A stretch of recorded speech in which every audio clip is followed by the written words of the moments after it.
निर्वाचनको पहल हामीले गर्यौं। अब बिस्तारै नेपाली कांग्रेस पनि निर्वाचनको निर्णय गरिसक्यो।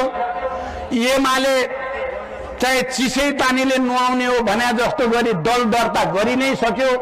अरु लफडा बाहिर उले जे धाक धम्की दिए पनि केही अर्थ छैन त्यसको। त्यसकारण देश नेपाली कम्युनिस्ट पार्टीले कोरेको गोरेटोतिर अगाडि बढ्दैछ।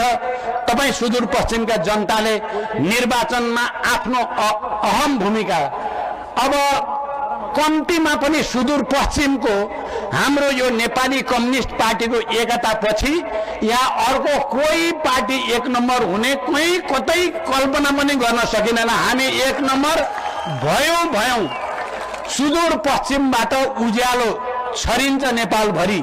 हामीलाई विश्वास छ कर्णालीमा पनि हामी अझ राम्रोसँग जित्छौं र सबभन्दा पछि पारिएको क्षेत्र र समुदायको देशैभरिको जनताको जनमत लिएर हामी नयाँ नेपाल निर्माणको महाअभियान जो अधुरो छ त्यो अधुरो अभियानलाई पूरा गर्ने संकल्पका साथ अघि बढेका छौं।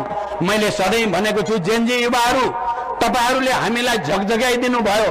हामीले भनेका त थियौं, हाम्रो बल पुगिराखेका थिएन, तपाईहरुले हामीलाई बल दिनुभयो। त्यसकारण हामी अगाडि बढेका छौं। मैले भन्ने गरेको छु उमेरले त उत्तरार्ध 70 कटे पनि हामी जेनजी भन्दा कम सक्रिय छैनौं, हामी जेनजी भन्दा कम खटेका छैनौं।